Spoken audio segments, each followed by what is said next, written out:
Students, मैं निशा यादव हमारे YouTube channel Sachin math classes में आपका स्वागत है।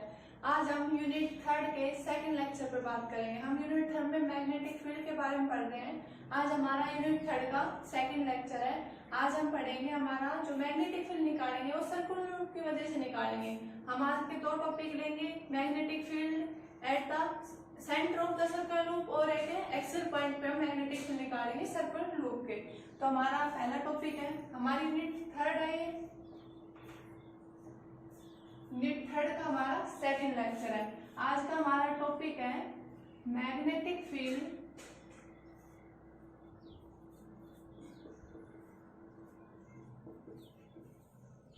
Eight the centre of the circular loop. Magnetic field at the centre of the circular loop। हमने पिछले लेक्चर में हमारे लाइन चार्ज या फिर लाइन वायर की वजह से हमने निकालना सीखा। क्या बायोट-सावर्ट्स लॉ पढ़ा था हमने, उसमें क्या निकाला था हमने, एक लेंथ एलिमेंट की वजह से हमने उसमें मैग्नेटिक फील्ड निकाला था। अब हमें क्या पढ़ना, magnetic field at the centre of the circular loop. हम बायोट-सावर्ट्स लॉ का यूज करके ही हम सर्कुलर लूप की वजह से मैग्नेटिक फील्ड निकालेंगे। तो हमें कहाँ निकालना है, सर्कुलर लूप के सेंटर पे निकालना है। तो क्या करेंगे, हम एक सर्कुलर लूप कंसीडर करनी है।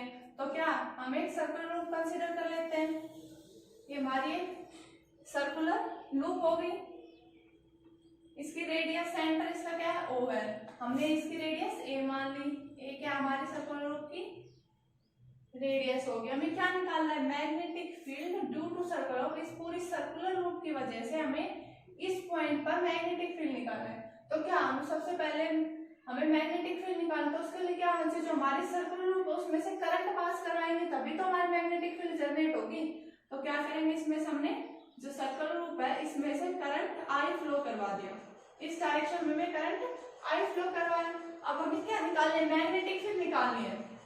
तो हमने बायोट-सावर्ट्स लॉ पढ़ा, पूरी सर्कुलर लूप की वजह से या फिर पूरी वायर की वजह से हम मैग्नेटिक फील्ड नहीं निकाल सकते। हम क्या निकाल देंगे, बायोट-सावर्ट्स लॉ में क्या कहा था हमने, एक स्मॉल एलिमेंट कंसीडर किया था।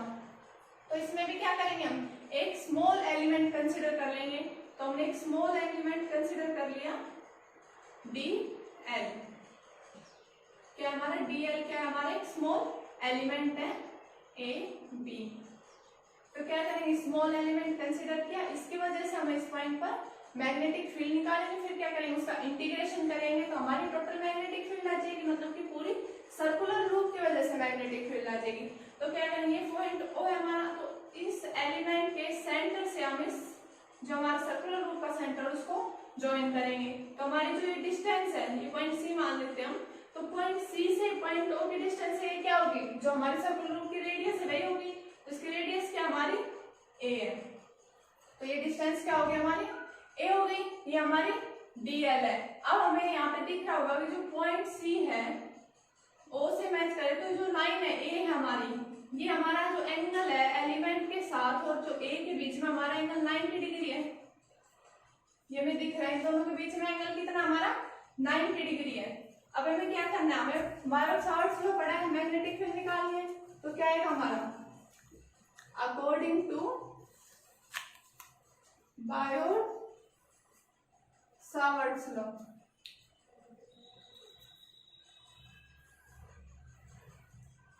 हमारा बायोट-सावर्ट्स लॉ क्या कहता है, जो हमारी मैग्नेटिक फील्ड है क्या निकाली थी, स्मॉल मैग्नेटिक फील्ड निकाली थी। क्या था हमारा, DB is equal to, vector form में लिखेंगे हम इसको, DB is equal to mu naught upon 4 pi I हमारा करंट था, DL हमने जो स्मॉल एलिमेंट कंसीडर किया है वो, और वेक्टर फॉर्म में लिखते तब हम क्या करते हैं, इसकी क्रॉस मल्टीप्लाई। तो क्या करेंगे, क्रॉस मल्टीप्लाई R और R है यहाँ पे हमारा, और डिवाइड बाई R3। हमने ये लिखा था, तब क्या करेंगे, यहाँ पे हमारा R नहीं है, यहाँ पे हमने क्या किया, रेडियस हमने A कंसीडर किया है। तो R की जगह हम यहाँ पे R को किससे रिप्लेस कर देंगे, हम A से रिप्लेस कर देंगे। तो यहाँ पे हमें बायोट-सावर्ट्स लॉ के अकॉर्डिंग मैग्नेटिक फील्ड की क्या वैल्यू आएगी, mu naught upon 4 pi I dl cross A divide by A का क्यूब। ये किससे आई हमारी बायोट सावर्ट लॉ से, हमने पिछले लेक्चर में रिजल्ट निकाला था। ये क्या है वेक्टर फॉर्म में हमारा, ये याद रखना, ये क्या है हमारे वेक्टर फॉर्म।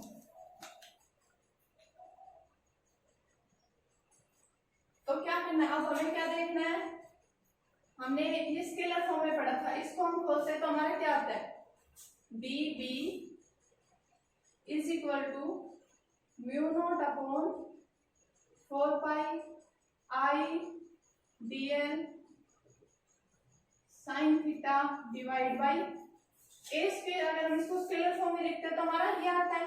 अब देखो हमारा थीटा क्या है, इसको सोल्व करेंगे। सबसे पहले तो हमारा थीटा क्या है, यहाँ पे थीटा क्या हमारा किस किस के बीच में एंगल होगा, हमारा थीटा क्रॉस प्रोडक्ट किसके बीच में थे, हमारी ए और डीएल के बीच में थी। तो हमारा जो थीटा एंगल होगा किसके बीच में होगा, डीएल और ए के बीच में होगा। तो हमने अभी बताया हमारा डीएल और ए के बीच में एंगल कितना, हमारा 90 डिग्री है। तो क्या हो जाएगा यहाँ पे थीटा की वैल्यू क्या हो जाएगी हमारी 90 डिग्री। तो साइन 90 कितना होता है हमारा, क्या हो जाएगा यहाँ पे वैल्यू लिखते हैं, D B is equal to mu naught upon 4 pi I D L sine 90 divide by A square. Sine 90 की क्या वैल्यू होती है हमारी 1 होती है। तो यहाँ से हमारी मैग्नेटिक फील्ड की क्या वैल्यू आएगी, D B is equal to mu naught I D L divide by A square. Mu naught upon 4 pi है हमारा, क्या आ गई है मैग्नेटिक फील्ड की वैल्यू आ गई हमारी स्मॉल मैग्नेटिक फील्ड, मतलब कि डी एल एलिमेंट के लिए हमारी मैग्नेटिक फील्ड की वैल्यू आ गई। अब हमें क्या करना है, पूरी सर्कुलर लूप की वजह से हमें मैग्नेटिक फील्ड निकालनी है। तो क्या करेंगे हम, पूरी सर्कुलर लूप की वजह से निकालने के लिए हम क्या करते हैं, स्मॉल की वजह से हमने निकाल ली, पूरी के निकालने के लिए क्या कर देंगे हम इंटीग्रेशन कर देंगे। तो हमारी मैग्नेटिक फील्ड की क्या वैल्यू आ जाएगी, तो हमारा ये मैग्नेटिक फील्ड स्मॉल एलिमेंट की वजह से आगे हम क्या निकालनी है, पूरे की वजह से मैग्नेटिक फील्ड निकालना है। तो क्या करते हैं हम इसका इंटीग्रेशन कर देंगे। तो हमारा क्या करेंगे, पूरी की वजह से आएगी मैग्नेटिक फील्ड, तो क्या करेंगे इसका इंटीग्रेशन, डीबी का इंटीग्रेशन करेंगे, पूरी सर्कुलर लूप की वजह से करेंगे। तो इज इक्वल टू क्या करेंगे integration mu naught upon 4 pi I D L upon A square. यही था हमारा स्मॉल मैग्नेटिक फील्ड था, इसका क्या करें हमने सिर्फ इंटीग्रेशन किया। तो इंटीग्रेशन करने के बाद क्या आएगा हमारा, ये हमारे स्मॉल मैग्नेटिक फील्ड था। टोटल मैग्नेटिक फील्ड को हम किससे डिनोट करें, बी से। तो हमारा बी क्या आ जाएगा, जो कांस्टेंट है उसको हम बाहर लिख लेंगे। तो क्या आएगा हमारा म्यू नॉट अपॉन 4 पाई आई हमारा कांस्टेंट है I divide by A square भी हमारा कांस्टेंट है। इंटीग्रेशन किसका हो जाएगा हमारा डीएल का इंटीग्रेशन होगा।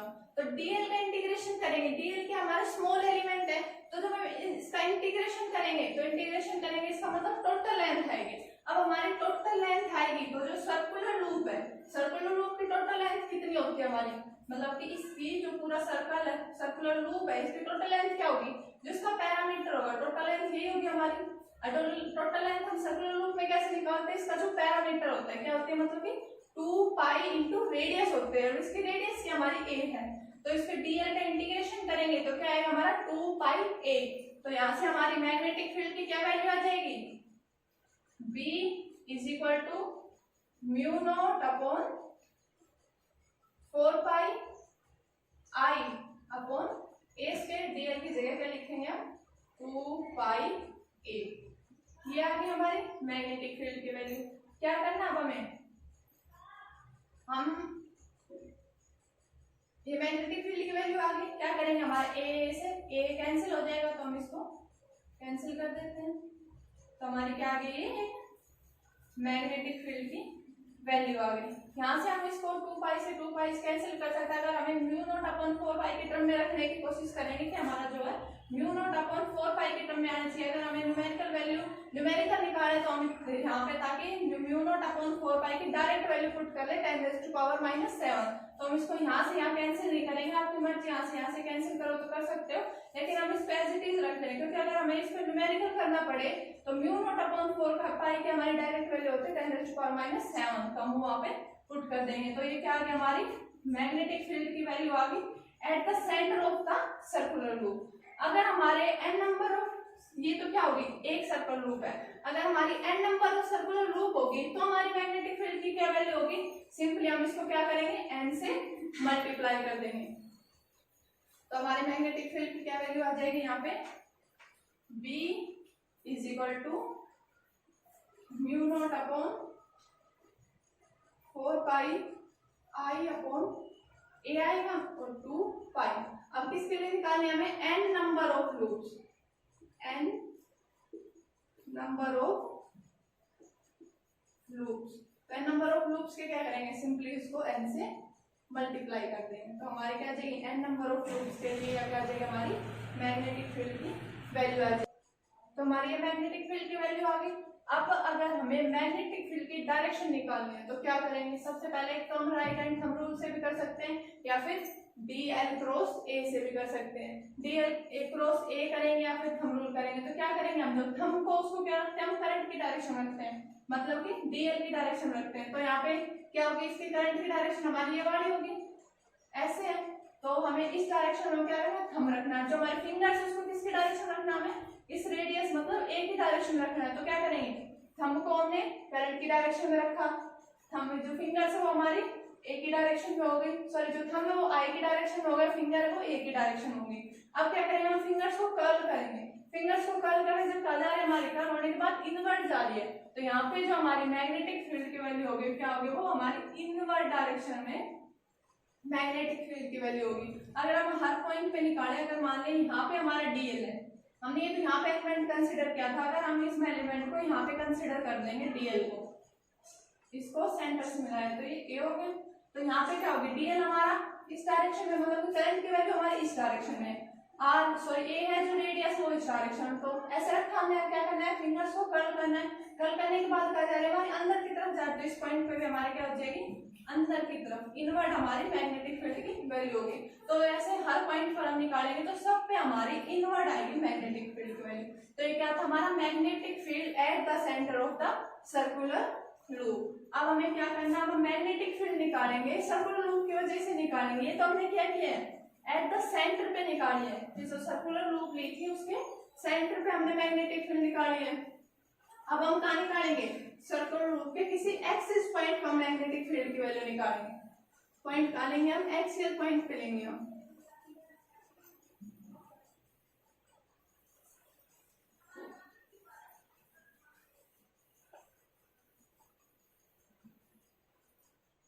तो हमारा अगला टॉपिक है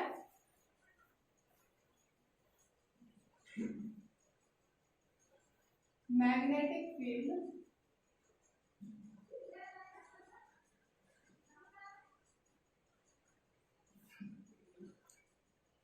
at the axis of the circular loop।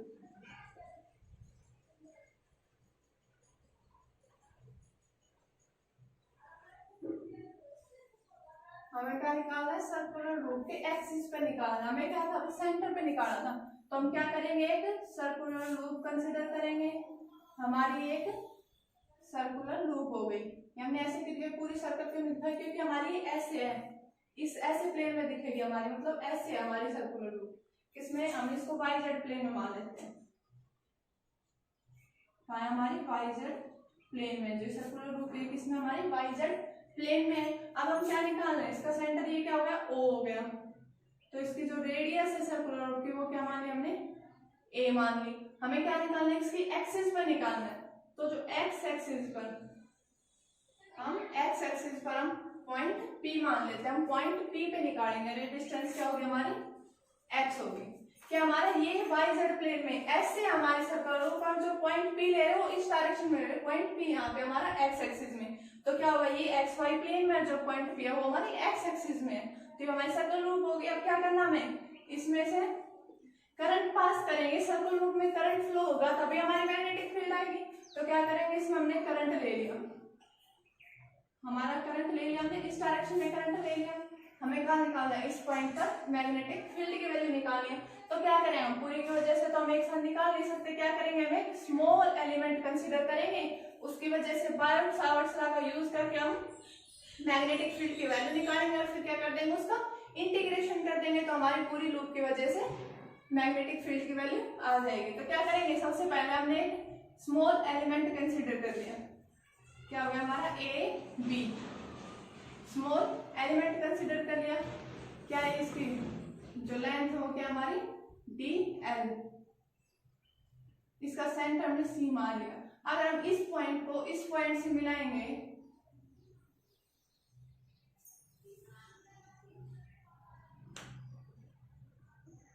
ये डिस्टेंस हमने आर माना। अगर हम इन दोनों के बीच में एंगल देखें, ये हमारा क्या है ए बी, ये पॉइंट सी हो गया और ये पॉइंट आर है, इन दोनों के बीच में एंगल देखेंगे पॉइंट सी, मतलब कि ये एंगल हमारा क्या होगा, ये एंगल हमारा 90 डिग्री का होगा। कैसे होगा, हमारी लूप ऐसे, तो डीएल होगा वो इस डायरेक्शन में होगा, हमारा डीएल की डायरेक्शन, जो आर है वो हमारा कैसे इस डायरेक्शन में ऐसे है, तो क्या ये एक दूसरे के परपेंडिकुलर होगी। कैसे होगी, डीएल हमारा इस डायरेक्शन में हो गया, हमारी आर है वो किस तरफ है, एक्स एक्सिस में इस तरफ आर है, तो यहाँ से हम देखें हमारी आर ये हो गई, तो यहाँ से देखा क्या दिख रहा है, दोनों में 90 डिग्री का एंगल दिख रहा है हमारा। तो जो ये एंगल होगा डीएल और आर के बीच में कितना एंगल होगा हमारा, 90 डिग्री का एंगल होगा। कितना हमारा 90 डिग्री का एंगल है। तो अब क्या करेंगे, अकॉर्डिंग टू बायोट-सावर्ट्स लॉ, हम बायोट-सावर्ट्स लॉ का यूज करेंगे। अकॉर्डिंग टू बायोट-सावर्ट्स लॉ, हम बायोट-सावर्ट्स लॉ क्या करता है, क्या लिखेंगे, वेक्टर फॉर्म में लिखते हैं पहले, D B is equal to mu naught upon 4 pi I DL cross R, मतलब कि जो डिस्टेंस है, रेडियस है वो आती है। अब हमारी क्या लेते हैं यहाँ पे, जो डिस्टेंस किसके पॉइंट पी और जो डीएल है इसके बीच के डिस्टेंस आते हैं। यहाँ पे हमारे क्या थे, हम जब सेंटर पे निकाले थे उसके बीच के डिस्टेंस पॉइंट और उसके बीच के डिस्टेंस हमारी इसकी रेडियस थी वो थी। अब यहाँ पे हमारा डिस्टेंस क्या है, आर है हमारी, जो डीएल एलिमेंट और जो पॉइंट पी है उनके बीच के डिस्टेंस क्या ले रहे हैं हम, यहाँ पे आर ले रहे हैं। तो यहाँ पे क्या है, cross R divide by R cube, ये हमने बायोट-सावर्ट्स लॉ में पढ़ा है। अब मैग्नेटिक फील्ड की वैल्यू निकालनी है, तो इसकी वजह से यहाँ पे हम मैग्नेटिक फील्ड देखेंगे। तो सबसे पहले देखते हैं हमारे कौन से कंपोनेंट डोमिनेट करेंगे, क्या करेंगे, सबसे पहले वो देखते हैं। तो सबसे पहले बात है डीएल एलिमेंट है, स्मॉल एलिमेंट है, तो यहाँ पे जो मैग्नेटिक फील्ड की वैल्यू है वो भी क्या आएगी हमारी स्मॉल आएगी, उसको हम डी बी से डिनोट करेंगे। तो यहाँ पे कैसे आएगी, हमें क्या देखना है, डीएल क्रॉस आर देखेंगे या क्या अपने राइट हैंड थंब रूल को देखेंगे। तो राइट हैंड थंब रूल से देखते हैं, क्या हमारी करंट की डायरेक्शन ये है, तो डीएल की डायरेक्शन क्या होगी हमारी इधर होगी, तो थंब को हम कैसे रखेंगे, डीएल डायरेक्शन में रखेंगे। तो इसको कहाँ रख दिया, हमें डीएल की डायरेक्शन में रख दिया, और जो फिंगर्स है उसको किधर रखेंगे, आर के रेस्पेक्ट में रखेंगे। तो किधर आएगी हमारे, देखो क्या हमारा डीएल को इसकी डायरेक्शन में रखना है, इसको इधर रखना है, तो ऐसे रखेंगे हम। देखो स्टूडेंट क्या रखना, हमें थंब को हमारी करंट की डायरेक्शन में रखना है। तो थंब तो हमारा ये हो गया, और ये किधर होगी हमारी, आर इस डायरेक्शन में होगी, थंब हमारा इस डायरेक्शन में होगा। ये देखो ये इस डायरेक्शन में नहीं, मतलब कि हमारा कैसे, हमारी जो वाई जेड प्लेन में हमारा, तो वाई जेड डीएल की डायरेक्शन ये होगी हमारी, तो थंब को इस डायरेक्शन में रखेंगे, आर हमारा इस डायरेक्शन में। तो हम इसको कर्व करेंगे जब हमारे ऊपर की तरफ मैग्नेटिक फील्ड की वैल्यू आ रही है। कैसे, इसको देख के कंफ्यूज हो, तो इसका मतलब यहाँ पे नहीं है हमारा, ये वाई जेड प्लेन में हमारी सर्कुलर, वाई जेड प्लेन में मतलब इस तरफ हमारी सर्कुलर। तो डीएल की डायरेक्शन हमारी, सॉरी करंट की डायरेक्शन ये होगी, मतलब थंब को हम ऐसे रखेंगे, और जो आर है, आर ये हमारा ऐसे था, ऐसे में उसको इस तरफ रखेंगे हम। तो क्या करेंगे, इसको कर्व करेंगे, तो ऊपर की तरफ मैग्नेटिक फील्ड आएगी हमारी। तो इस पॉइंट की वजह से जो मैग्नेटिक फील्ड आएगी वो क्या आएगी हमारी ऊपर की तरफ आएगी। उसको हम कैसे डिनोट करेंगे, क्या लिखते हैं हम इसको, इस डायरेक्शन में, ठीक है। और क्या हो गई, ये परपेंडिकुलर टू आर हो गई। हमारा जो बायोट-सावर्ट्स लॉ था वो क्या था हमारा, D B is equal to mu naught upon 4 pi I DL cross R divide by R cube, ये था। अगर हम यहाँ से देखें, दो वेक्टर हमारा, ये दोनों क्या, डीएल और आर, ये हमें यहाँ से पता चले डीएल और आर के हमारे दोनों परपेंडिकुलर है। जब अगर ये दोनों परपेंडिकुलर है, इन दोनों के क्रॉस प्रोडक्ट करेंगे तो जो हमारा रिजल्टेंट आएगा, रिजल्टेंट हमारा क्या आएगा, dl क्रॉस r का जो रिजल्टेंट देगा हमें, वो क्या देगा हमें, मैग्नेटिक फील्ड की वैल्यू देगा। मैग्नेटिक फील्ड की वैल्यू देकर इन दोनों की डायरेक्शन का क्या देगा, क्रॉस प्रोडक्ट हमें मैग्नेटिक फील्ड की डायरेक्शन देगा। तो जब हम dl और dl की और r की क्रॉस मल्टीप्लाई करेंगे, तो जब दोनों परपेंडिकुलर हैं तो इनकी जो क्रॉस मल्टीप्लाई करने पर जो रिजल्टेंट आएगा वो भी क्या होगा हमारा, परपेंडिकुलर होगा। मतलब कि इन दोनों के परपेंडिकुलर होगा, मतलब कि जो हमारा dp आएगा वो हमारा r के भी परपेंडिकुलर होना चाहिए और dl के भी परपेंडिकुलर होना चाहिए। तो इसका मतलब इन दोनों के बीच में एंगल क्या होगा हमारा, 90 डिग्री होगा। ये प्रॉपर्टी हमारे, जब दो हम वेक्टर की जो दोनों परपेंडिकुलर है उनकी क्रॉस प्रोडक्ट करते हैं तो इन दोनों का जो रिजल्टेंट आता है वो रिजल्टेंट इन दोनों के भी परपेंडिकुलर होना चाहिए। कैसे, हम अगर कोऑर्डिनेट सिस्टम लेते हैं एक्स वाई जेड, उसमें हम एक्स और वाई एक दूसरे के परपेंडिकुलर है, उन दोनों की क्रॉस प्रोडक्ट करते हैं तो हमारा जेड एक्सिस आती है, जेड एक्सिस भी क्या है, एक्स के और वाई के दोनों के परपेंडिकुलर है। तो हमारा जो डीपी होगा वो क्या होगा, आर के परपेंडिकुलर होगा, यहाँ पे डीएल के भी परपेंडिकुलर होगा। अगर हम इस यहाँ पे एलिमेंट मान ले कोई ए डैश और बी डैश मान लिया, ये लेंथ हमारी डीएल है हमारी, तो क्या होगा, इसकी वजह से जो इस पॉइंट पर हमारी मैग्नेटिक फील्ड होगी,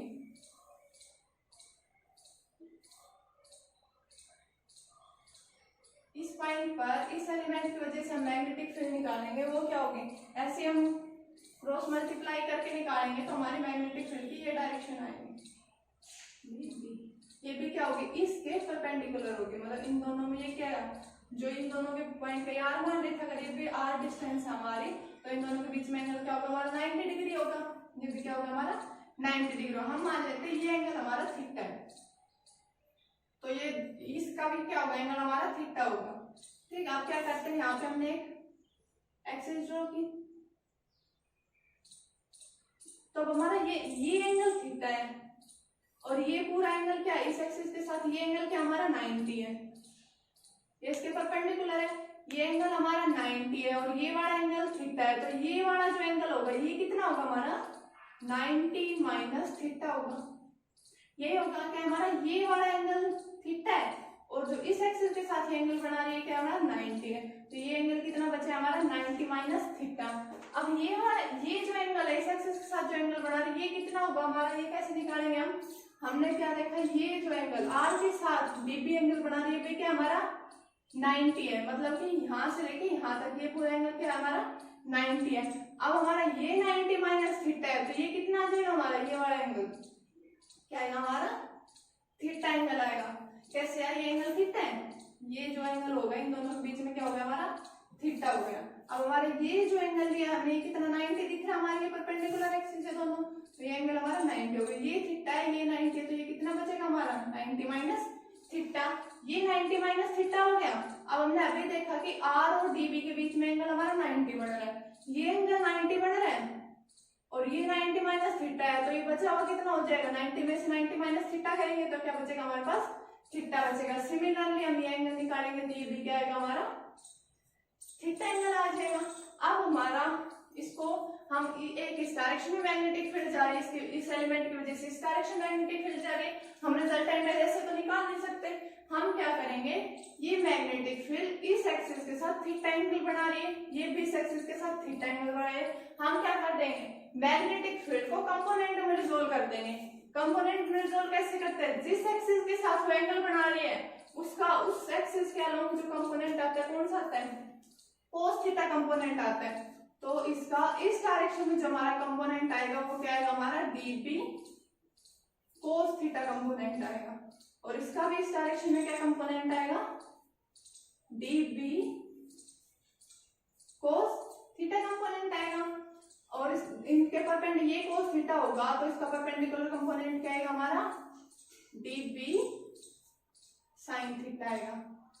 ये हमने 11th क्लास में पढ़ा था कि कंपोनेंट को हम कैसे रिजोल्व करते हैं। जिस एक्सिस के साथ वो एंगल बना रहे हैं उस एक्सिस के अलोंग जो कंपोनेंट जाएगा वो cos थीटा जाएगा और उसके परपेंडिकुलर जाएगा वो क्या जाएगा वो जाएगा sin थीटा जाएगा। तो इसकी वजह से आएगा db sin थीटा आएगा। इसको रिजोल्व करेंगे तो इसका इधर db cos थीटा आएगा, इधर जाएगा तो इसका फिर से क्या आएगा हमारा db sin थीटा आएगा।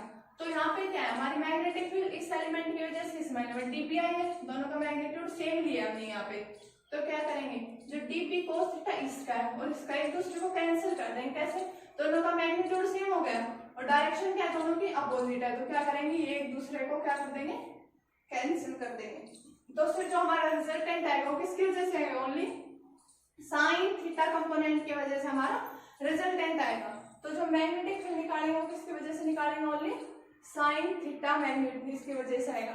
जो टोटल मैग्नेटिक फील्ड लिखेंगे, हमारी टोटल मैग्नेटिक फील्ड आएगी वो क्या आएगी, हमारी इंटीग्रेशन dp साइन थीटा की वजह से। अब हमने ये dp इसका भी 2b साइन थीटा क्यों नहीं लिया, क्योंकि दोनों का हम क्या करेंगे, अगर हम दोनों लेंगे तो सिर्फ हम हाफ सर्कुलर रूप का इंटीग्रेशन करेंगे, अगर हम एक लेंगे तो पूरी का इंटीग्रेशन करेंगे टोटल। अगर हम इसको यहाँ पे 2 लेके चलेंगे मतलब इसका ये कंपोनेंट भी ले रहे हैं, ये भी ले रहे हैं। तो इस पॉइंट पे कंसीडर करेंगे तो इसका ये आएगा, इसका ये आएगा, इसका ये आएगा, इसका आएगा। मतलब कि हमारा जो इंटीग्रेशन करेंगे ओनली हाफ के लिए इंटीग्रेशन करेंगे, क्योंकि अगर डबल पूरी के लिए इंटीग्रेशन करना चाहेंगे तो हम ओनली db साइन थीटा लेंगे, ना कि 2b साइन थीटा लेंगे। तो क्या करेंगे हम, जो हमारी टोटल मैग्नेटिक फील्ड आएगी वो क्या आएगी, हमारी db साइन थीटा। तो क्या करना है, बस हमें जो dp बायोट-सावर्ट लॉ से हमारी dp की वैल्यू आई है वो वैल्यू पुट करनी है और फिर हमारा सिंपल हमारा मैग्नेटिक फील्ड की वैल्यू आ जाएगी। तो क्या करेंगे, यहाँ पे हमारी मैग्नेटिक फील्ड की क्या आएगी, इंटीग्रेशन dp क्या था हमारा, mu naught upon 4 pi I dl।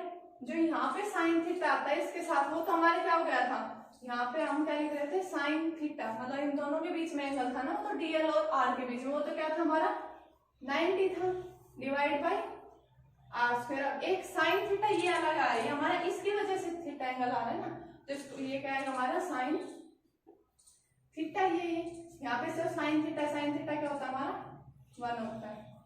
तो हमारी ये वैल्यू आ जाएगी, क्या आएगी, म्यू नॉट आई dl साइन थीटा। अब जो हमारा साइन थीटा है उसकी वैल्यू निकालेंगे, कैसे निकालेंगे, थीटा एंगल ये थीटा एंगल है, तो हमारे ये भी तो थीटा एंगल था। तो क्या करेंगे, ये हमें क्या दिख रही है, एक राइट एंगल ट्रायंगल बन रही है ऐसे और ऐसे, ये क्या बन रही है, हमारी राइट एंगल ट्रायंगल बन रही है। तो यहाँ से अगर इस ट्रायंगल से हम साइन थीटा की वैल्यू निकालेंगे तो क्या आएगी हमारी a/r,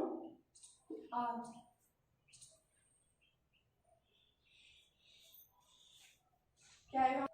अब हमारा साइन थीटा क्या वैल्यू, हम ये ट्रायंगल लेंगे, हमें ये ट्रायंगल दिख रही है क्या, हमारी राइट एंगल ट्रायंगल है। तो क्या करेंगे, फ्रॉम ट्रायंगल, क्या हमारे ट्रायंगल OCP,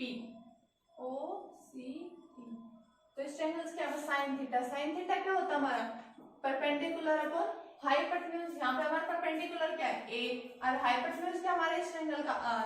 तो यहाँ से हमारे साइन थीटा की क्या वैल्यू आएगी, हमारे से a/r, क्या हमारा a/r। अब क्या करेंगे, साइन थीटा की वैल्यू निकल गई, हम क्या करेंगे, यहाँ पे हम सिंपली साइन थीटा की वैल्यू पुट कर देंगे। तो साइन थीटा क्या है हमारा a/r आया, तो क्या लिखेंगे, साइन थीटा की जगह हम a/r लिख देंगे। तो क्या है, mu naught upon 4 pi I dl a/r into में r स्क्वायर ये है। तो अब क्या आएगा हमारा, हमें टोटल मैग्नेटिक फील्ड निकालनी है, तो क्या करेंगे, हम इंटीग्रेशन करेंगे।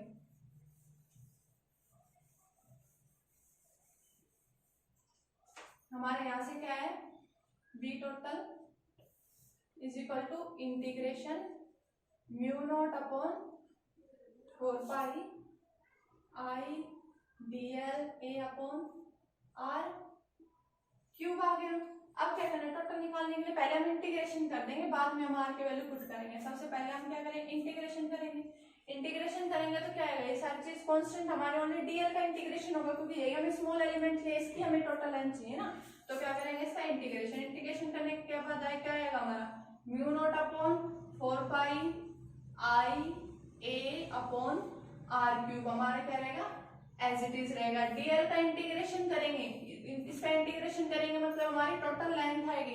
भाई हमारा सर्कुलर लूप है तो टोटल लेंथ क्या होगी इसकी, जो इसका पैरामीटर होगा इसकी लेंथ को क्या लिखते हैं हम, टोटल लेंथ निकालते हैं तो किसी सर्कल की 2 पाई इंटू में रेडियस, इसकी रेडियस की हमारी a है, तो dl का इंटीग्रेशन करेंगे तब क्या आएगा हमारा 2 पाई इंटू में a, ये क्या आ गया हमारी इसकी टोटल लेंथ आ गई। तो हमारा रिजल्ट क्या है यहाँ से mu naught upon 4 pi 2 pi I A square divide by R cube. ये यार हमारा mu naught upon 4 pi 2 pi को हमने आगे लिखा 2 pi into I A square by R cube. ये आ गया हमारी टोटल मैग्नेटिक फील्ड की वैल्यू आ गई। अब क्या हमें आर जो है यहाँ पे फॉर्मूले में हमारा क्या है आर आया है, ये आर हमें पता नहीं है डिस्टेंस क्या है, हमें क्या पता है इसकी रेडियस पता है और जिस पॉइंट पर ओ से इसकी डिस्टेंस पता है हमें कि लूप के सेंटर से पॉइंट पी की डिस्टेंस क्या है सिर्फ हमें वो पता है। तो क्या करेंगे यहाँ पे आर की वैल्यू निकालेंगे, तो इसे ट्रायंगल से निकालेंगे हम। तो क्या करेंगे फ्रॉम ट्रायंगल, क्या ट्रायंगल थी हमारी ओ सी पी, इस ट्रायंगल से निकालेंगे। राइट एंगल ट्रायंगल है तो क्या होता है हमारा हाइपोटेन्यूज का square is equal to base का स्क्वायर और परपेंडिकुलर का स्क्वायर, यही होता है। यहाँ से क्या लिखेंगे हम इस ट्रायंगल से क्या आएगा हमारा R square is equal to A square plus X square, यही आता है। तो यहाँ से हमारी आर की क्या वैल्यू आ गई R is equal to A square plus X square और इसका अंडर दी रूट, ये क्या है हमारी आर की वैल्यू है। तो क्या करेंगे हम सिर्फ इस फॉर्मूले में आर की वैल्यू पुट करेंगे, तो आर की वैल्यू पुट करेंगे तो हमारा क्या रिजल्ट आएगा, क्या ये आर की वैल्यू हमारी ए स्क्वायर प्लस एक्स स्क्वायर का अंडर रूट, क्या करेंगे ए स्क्वायर प्लस एक्स स्क्वायर का अंडर द रूट, और क्या था हमारी इसकी होल क्यूब भी थी साथ में।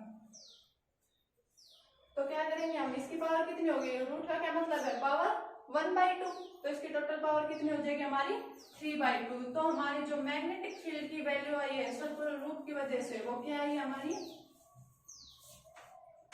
जो total magnetic field B I है वो क्या है हमारा mu naught upon 4 pi 2 pi I A square divide by A square plus X square की पावर 3/2। ये क्या है कि हमारी मैग्नेटिक फील्ड की वैल्यू आ गई एट द एक्सिस मतलब कि एक्सिस पे हमने जो पॉइंट लिया है उस पे हमारी मैग्नेटिक फील्ड की वैल्यू आ गई due to the circular loop. अगर हम इसमें केस लेते हैं, अगर ये तो पॉइंट हमने इसे एक्सिस पॉइंट पे ले लिया, अगर हम इस पॉइंट को सेंटर पे मानते हैं तो हमारे सेंटर पे हमने अभी निकाला था सेंटर पे मैग्नेटिक फील्ड की वैल्यू क्या होती है हमें पता है। तो क्या करेंगे इसको अगर हम सेंटर पे मानेंगे, इसको सेंटर पे मानेंगे क्या मतलब हमारे एक्स की वैल्यू क्या हो जाएगी यहाँ पे 0 हो जाएगा। अगर इस फॉर्मूले में हम एक्स की वैल्यू 0 पुट करते हैं तो जो हमारा रिजल्ट आया था सेंटर पे निकालनी थी, सर्कुलर लूप के सेंटर पे जो मैग्नेटिक फील्ड निकालते हैं वो सेम रिजल्ट आना चाहिए। तो करके देखेंगे क्या आएगा। अगर हम पहला केस लेते हैं eight the centre of the loop, तो इसके हम सेंटर पे लेंगे पॉइंट को, तो क्या होगी this imply x is equal to 0, यहाँ से हमारे x की वैल्यू 0 होनी चाहिए। अगर हम इसमें x की वैल्यू 0 पुट करते हैं तो हमारे मैग्नेटिक फील्ड की क्या वैल्यू आती है, यहाँ से क्या आएगा ओनली x की वैल्यू 0 पुट होगी तो क्या आएगा यहाँ से mu naught upon 4 pi 2 pi I A square, ऊपर था वो हमने ऐसे लिखते हैं, यहाँ पे तो ओनली x की वैल्यू 0 पुट करेंगे, x की वैल्यू 0 पुट कर देंगे तो क्या आएगा हमारे पास a स्क्वायर, तो क्या बचा यहाँ पे a स्क्वायर, इसकी पावर कितनी है हमारी 3/2 है। ये 2 से 2 पावर कैंसिल हो जाएगी, कितनी बचेगी a की पावर 3 बचेगी। यहाँ पे क्या a का स्क्वायर है तो ओनली क्या बचेगा यहाँ पे नीचे हमारा a बचेगा, a स्क्वायर से नीचे क्यूब था यहाँ पे a स्क्वायर था तो कैंसिल हो जाएगा, यहाँ पे ओनली क्या बचेगा हमारा a बचेगा। तो हमने अभी केस किया था सर्कुलर लूप के सेंटर पे हमें मैग्नेटिक फील्ड की वैल्यू निकाली थी तो हमारा ये रिजल्ट आया था। तो यहाँ से भी अगर हमने वो केस किया x की वैल्यू 0 पुट की तो हमारा सेम रिजल्ट आ गया।